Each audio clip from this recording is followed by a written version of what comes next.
जी के वीरभद्र सिंह जी के टाइम में मिला, चाहे ठाकुर कौन सिंह जी थे, उसके बाद ठाकुर सुखविंदर सिंह सुक्खू जी थे, फिर राठौर साहब के साथ मिला, और अभी श्रीमती प्रतिभा सिंह जी के साथ जो भी मैंने काम किया मीडिया के प्रभारी के तौर पे कांग्रेस पार्टी में, उसमें मैं दिल से गहराई से आप सभी का मीडिया के भाइयों का बहुत आभार प्रकट करता हूँ। बहुत बड़ा सहयोग आप लोगों का, जब जितने भी मैंने पारी की तो बहुत बड़ा सहयोग आप लोगों का। मेरे साथ मेरे बड़े भाई यशवंत छात्र जो हमारे जनरल सेक्रेटरी हमारे आई मेहता जी, हमारे इसको पर्सनल भी है, लीगल सेल के चेयरमैन भी है, हमारे साथ चंद्रशेखर जी हैं, विदुर जी हैं, और वेद प्रकाश शर्मा जी हमारे पुराने साथी हैं, ये अपने बीसीसी में सेक्रेटरी है। आप सभी का स्वागत करता हूँ मैं। आज मुझे बहुत अच्छा लगा, काफी समय बाद आया, तकरीबन 10 दिन का गया, 15 दिन का गया। लोग दोस्तों वहाँ सेक्रेटरी पे भी मिलेंगे, लेकिन जो मेरे कांग्रेस बीट देखने वाले जो साथी है वो शायद वहाँ दर्शन कम। तो आप सभी का इस बात के लिए भी हम आकर्षित करते हैं कि चुनाव में जिस प्रकार आप लोगों ने पूरा सहयोग के साथ एक अच्छी रिपोर्टिंग करते हुए पूरे प्रदेश में काम किया, उसका कांग्रेस पार्टी को भी निश्चित तौर पे जो है फायदा हुआ, वो सत्ता में है। इसके लिए भी मैं आप सभी का आभार प्रकट करता हूँ।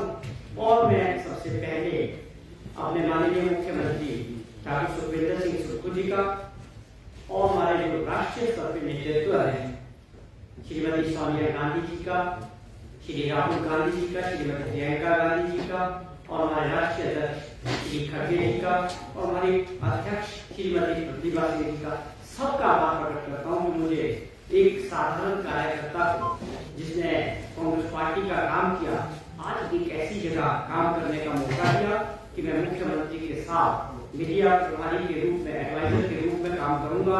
ये मैं समझता हूँ एक बहुत बड़ा मैसेज माननीय मुख्यमंत्री ने पूरे प्रदेश के कांग्रेस के कार्यकर्ताओं को दिया। वो खुद एक आम परिवार से निकले हुए व्यक्ति हैं, आप सभी लोग जानते हैं कि किस परिवेश से हुआ है और किस प्रकार एक साधारण कार्यकर्ता के रूप में NSUI से लेकर यूथ कांग्रेस के होते हुए कांग्रेस पार्टी में उन्होंने झाड़ू नेता के रूप में अपनी छवि बनाई थी, और आज प्रदेश के मुख्यमंत्री के रूप में पार्टी हाईकमांड है, उसके लिए हम अपने राष्ट्रीय नेतृत्व का भी धन्यवाद करते हैं। उन्होंने एक आम कार्यकर्ता, आम घर के व्यक्ति को आज प्रदेश का मुख्यमंत्री बनाया।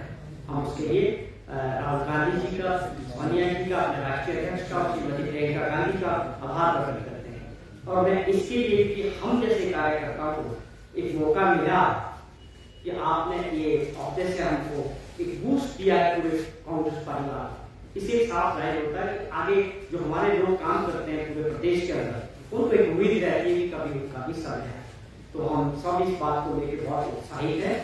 और आज हमारा जो एक मकसद था कि आप लोगों से मिलने के लिए, यहाँ कई दोस्तों ने कहा कि आप पिछली सरकार में भी लोग मीडिया एडवाइजर भी थे और भी थे, कहते यहीं पर वो प्रेस कॉन्फ्रेंसेस करते हैं। मैं भाई मेरा लगाव तो कांग्रेस ऑफिस से, मैं अपनी पहली प्रेस कॉन्फ्रेंस वहीं करूंगा, और जब तक यहाँ को पूरी तरह से मोर्चा नहीं संभालेगा मैं निरंतर आप लोगों से जुड़ा रहूंगा।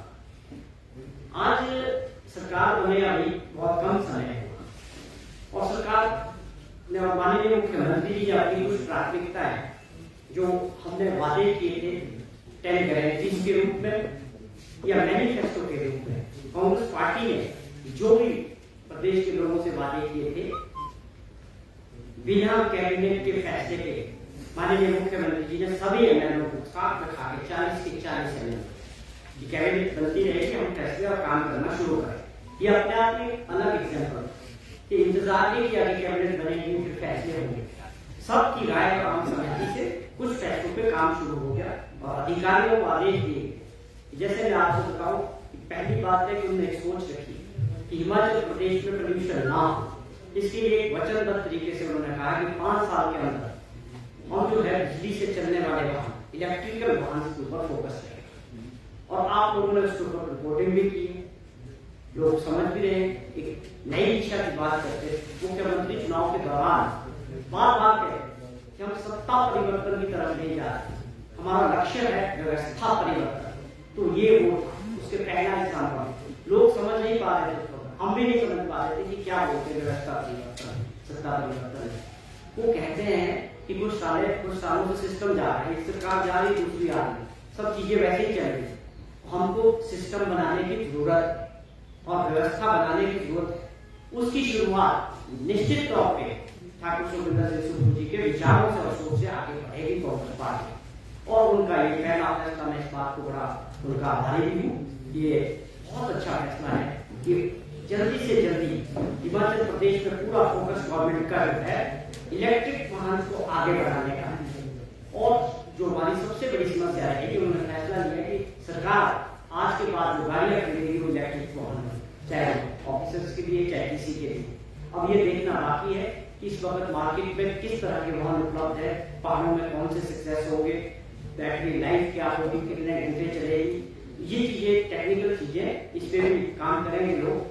और साथ में फोकस किया है कि जो ये चार्ज स्टेशन है ये जल्दी से जल्दी जो है हर पार्किंग में, हर जगह जो है शिमला के अंदर, हर स्टेट में इसको बढ़ावा देंगे, जिससे लोगों को दिक्कत ना आए कि अगर आप सफर कर रहे हैं 100 किलोमीटर का तो आपको उसमें निरंतर जो है चार्जिंग स्टेशन मिलेगी। तो ये और भी कई ऐसे फैसले जो आने वाले दिनों में होने वाले हैं, जो हमारी पार्टी ने मैनिफेस्टो के तौर पर और 10 गारंटीज के तौर पर रखे हैं। लेकिन इसकी बड़ी बात पिछले 2-3 दिनों से एक और बड़ी खबरें छप रही या एक बड़ी समस्या प्रदेश में आई कि जिस प्रकार से सीमेंट फैक्ट्रीज ने अपने कारखाने में ताला लगा या बंद कर, वो अपने आप में बहुत चिंता का विषय था। माननीय मुख्यमंत्री जी दिल्ली में पहुंचे और मेरी बात हुई तो रात को जब ये फैसले का पता लगा तो उन्होंने वहीं से उसी वक्त एक्शन मोड में आके हमारे चीफ सेक्रेटरी साहब को इसके लिए डिब्रीफ किया, उनसे बातचीत की कि आप सुबह दोनों जगह के डिप्टी कमिश्नर्स को ड्यूटी पे लगाइए और ये पूरी परिस्थिति क्यों बन रही है, इसके पीछे क्या कारण, और इसको डेडलॉक जो ऑपरेटर्स और सीमेंट फैक्ट्रीज के ऑनर्स के बीच या मैनेजमेंट के बीच इसको देखो, इसको क्यों आ रही है ऐसी परिस्थितियां, क्यों, कि क्या कारण है कि उन्होंने बिना नोटिस दिए जो आपने कारखाने बंद कर दिया और लोगों को सीधा नोटिस दे दिया कि आप कल से काम पे नहीं आए। आप सभी जानते हैं, आप सभी ने लिखा भी है कि 15,500 दोनों जगह ट्रक ऑपरेटर्स जो उनके परिवार को आप जोड़ेंगे, उसमें जो ट्रक ड्राइवर्स होंगे उनके परिवार होंगे, ये बहुत बड़ा रोजगार का चेन है जो सीमेंट फैक्ट्रीज में हमारे लिए हिमाचल में सबसे बड़ी 3 सीमेंट फैक्ट्रियां है, जिनमें से 2 जो है हाल ही में पिछले 6 महीने से उसका जो ऑनरशिप है हमारे देश के बहुत बड़े उद्योगपति अंबानी दोनों, और उन्हीं ने ये फैसला लिया। और जो नोटिफिकेशन हमको पहुंची, आप लोगों ने लिखा कि ये अदानी, और सबसे बड़ा कारण क्या है कि एक विवाद चल रहा है। जो वहां ट्रांसपोर्ट यूनियंस है, जिनके ये ट्रक है, उनके जो मालिक है, उनके बीच और फैक्ट्री मैनेजमेंट के बीच जो ट्रकों का भाड़ा है उसको लेकर हल्की ये विवाद है। जो हमें जानकारी मिली है कि वो 12-13 रुपये जो है चार्ज कर रहे हैं पर किलोमीटर पर टन, और वो मैनेजमेंट कहता है कि हम इसको अफोर्ड नहीं कर सकते। उनके बीच मीटिंग्स हुई कि आप इसको घटाओ। आज तो यहां तक बात आ गई कि 2005 का जो रेट था 6 रुपये, वो उसके लिए कहता है मैनेजमेंट का तो 6 रुपये देंगे, जबकि ऑलरेडी अभी 11 रुपये के करीब तो ऑलरेडी अभी पे कर रहे हैं। फिर भी उनके बीच एक कॉम्प्रोमाइज हुआ था, जहां तक मुझे मालूम हुआ है कि 9 रुपये 20 पैसे में कॉम्प्रोमाइज हो चुका है। कि हम जब ये सरकार इलेक्शन था उससे पहले उनकी मीटिंग हुई, उसमें दोनों पार्टी इस बात पे एग्री होगी और ट्रांसपोर्टर ने 11 रुपए से बजाय नीचे को घटा दिया, 9.30 पे एग्री हो गए मैनेजमेंट भी और ट्रांसपोर्टर। अब आप देखिए सरकार बदली तो मैनेजमेंट ने अपना रुख बदल दिया। अब वो कहते हैं आप 6 रुपये पे करो। भाई देखिए 2005 का रेट आप 2022 या 23 में कैसे लागू कर सकते? आपने खुद माना था 9 रुपये 30 पैसे, आपकी और मैनेजमेंट की और ऑपरेटर्स की बात हुई। तो इसके पीछे क्या ऐसा कारण है कि एकदम इस तरह के फैसले लेना?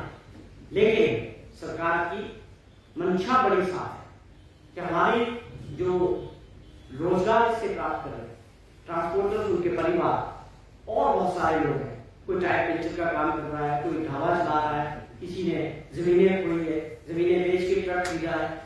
जितने भी लोग हैं सरकार उनके साथ पूरी तरह से है। उनके इंटरेस्ट के लिए हमारा प्रयास है। सरकार के और माननीय मुख्यमंत्री जी की प्राथमिकता के साथ ये बात हुई है कि हम इंटरवेन करेंगे, जल्दी से जल्दी ये जो डेडलॉक है इसको तोड़ने का प्रयास किया है। और इसकी पहले दौर की बात में परसों कल डिप्टी कमिश्नर्स ने दोनों जगह में की। ठीक है, कभी पहले राहुल को मुझे लगता है ये डेडलॉक टूटना नहीं दिख रहा है। बहुत बड़ा प्रदर्शन वहां हो रहा है। 2000 के करीब जो है ट्रक और ट्रैक्टर वाले जो मालिक थे वो कल प्रदर्शन कर रहे थे। तो सरकार ने एहतियात के तौर पर वहां पुलिस फोर्स बढ़ाई जिससे कोई ऐसी परिस्थिति ना बने। जो एक गवर्नमेंट का एडमिनिस्ट्रेशन का काम है, पुलिस व्यवस्था का काम किया गया। और हमारे डीजीपी से माननीय मुख्यमंत्री जी ने आदेश दिए कि आप वहाँ पूरी व्यवस्था बनाए रखें। जितनी पुलिस फोर्स की बटालियन की जरूरत है आप वहाँ डेप्यूट करें। वह ऐसी सिचुएशन ना बने कि वो मॉब जो है कुछ फैक्ट्री के ऊपर अटैक करे या फिर लोगों पे या वो आपस में कोई टेंशन वाली बात हो जाए। तो ये तो सरकार का काम है, उस पर पूरी नजर सरकार के माननीय मुख्यमंत्री जी की बनी। और इसके बावजूद भी हम चाहते हैं ये विवाद थोड़ा जल्दी सुलझ जाए। जहां तक आज की कुछ खबरों की सुर्खियां बनी है, इससे हमारा जो कंस्ट्रक्शन का वर्क है सरकारी गैर सरकारी वो भी प्रभावित होगा, क्योंकि ये बहुत जल्दी जो है स्टॉक खत्म होगा। तो इसको लेकर भी सरकार गंभीर है। अगर जरूरत पड़ेगी तो माननीय मुख्यमंत्री जी ने आदेश दिए कि हम जो है सीधे मालिक से भी बात करने को तैयार। और एक समय में थोड़ा सा समय दोनों पार्टी को बातचीत करके कुछ समय निकाले और इसको चालू कर दिया काम को, और 2-3 महीने के अंदर जो है बैक टेस्ट विवाद को खत्म करें। तो ये बड़ा प्रयास है, बड़ी कोशिश है। इसकी गंभीरता को सरकार पूरी तरह से समझ रही है। लेकिन दुर्भाग्य ये है कि विपक्ष को 2 दिन में ही अपनी स्टेटमेंट देने का मौका मिल गया। इस पे मैं देख रहा था कि भाजपा के कुछ नेताओं ने अपनी बात कही है, पर यहाँ ये समझने वाली बात है। अगर हम सरकार की बात ना करें, बात जब कुछ लोगों की बात करें तो लोग कुछ और भी सोचते हैं कि जस्टिस ये किसके मित्र है, क्या है। खैर हम इन चीजों में नहीं जाते, इन चीजों से हमारा कोई मतलब। हमारी तो सीधी सी बात है, जस्टिस भी अपना काम करे और उनको भी माहौल मिलना चाहिए, और जो हमारे लोगों का हक है वो भी उनको मिलना चाहिए। उनके हक के लिए हमारी सरकार वचनबद्ध है। और ये कानूनी तौर पे नोटिस इशू हुए कि लेबर लॉ के तहत आपको मिनिमम नोटिस देना होता है कि आप वर्करों को हटा दें, वो उन्होंने नहीं किया। वो सरकार कानूनी तौर पे जो काम करना है उसको कर रही है, जो हमारा कानून कहता है, लेबर लॉ में हो चाहे और। तो हम इस प्रयास को में है सरकार की बहुत जल्दी इसको सुलझाया जाएगा, और उम्मीद करते हैं कि 1-2 दिन में कोई अच्छी खबर दोनों तरफ से सरकार के इंटरवेंशन के बाद आनी चाहिए। तो आज का मेरा मेन मुद्दा यही था। आप कुछ पूछना चाहे? धन्यवाद। आपने कहा कि जो बीसीएफ की ड्यूटी लगाई है तो उसकी जो बात हो रही है तो कंपनी क्या कहती है? देखिए, पहले तौर पे मोटे हिसाब से जो फीडबैक आया है टेक्निकल मिनिस्टर से, वो अभी बात बनती नहीं है। लेकिन ये ऐसा नहीं है कि आप भी समझते हम भी समझते कि बस जाएगी और बात शुरू हो जाएगी और बात बन जाएगी। डेडलॉक पुराना है, काफी दिनों से उनके बीच विवाद चल रहा है और इसको सुलझाने में थोड़ा समय लगेगा। वही हमारा एक सुजेशन है कि सरकार ये चाहती है कि आप इसका प्रोटेक्शन शुरू करें, काम शुरू करें, और साथ साथ जो है सरकार के इंटरवेंशन से एक द्वारा से आप नेगोशिएशन करें दोनों पार्टी, तो ये बात बनती आगे बढ़ सकती है। तो आज सेकंड राउंड की बात दोबारा करें और निरंतर संपर्क बना। आप समझे कि हर बात की जानकारी मुख्यमंत्री जी खुद दिल्ली में दे रहे कि भाई क्या सिचुएशन है। तो हमें उम्मीद रखनी है कि किसी का भी फायदा नहीं, टकराव से ना जिसने फैक्ट्री खरीदी है उसका फायदा है, ना ही टकराव से हमारे भाइयों का जिनके ट्रांसपोर्टर से जिनके टकराव से कोई समाधान तो निकलने वाला नहीं। ये सबको समझना पड़ेगा। तो अल्टीमेटली बात जो है टेबल पे आके होगी और वो प्रयास बीच में सरकार करेगी। जी, सीमेंट की आपूर्ति के लिए वैकल्पिक व्यवस्था क्या है सरकार के पास? सरकार हर चीज के लिए तैयार रहती है। अगर हमारे दूसरे राज्यों से भी बात करनी पड़ेगी, हम पहले मीट पे ये करते हैं, ये जल्दी सूझना चाहिए। जैसा मैंने जिक्र किया कि किसी का फायदा नहीं, मैनेजमेंट भी नहीं चाहेगा कि उनके चलते प्लांट बंद हो जाए, और ट्रांसपोर्टर भी नहीं चाहेगा अगर 15 आज के लिए कितने लोगों की किस्तें रुक जाएगी, कितने लोगों का धंधा बंद हो जाएगा। हमारा पहला प्रयास तो यही रहेगा कि हम इसको 1-2 दिन में विवाद को सुलझाए और ये काम शुरू हो जाए। लेकिन उसके अलावा मेरे ख्याल में एक प्लान तो चल रहा है अभी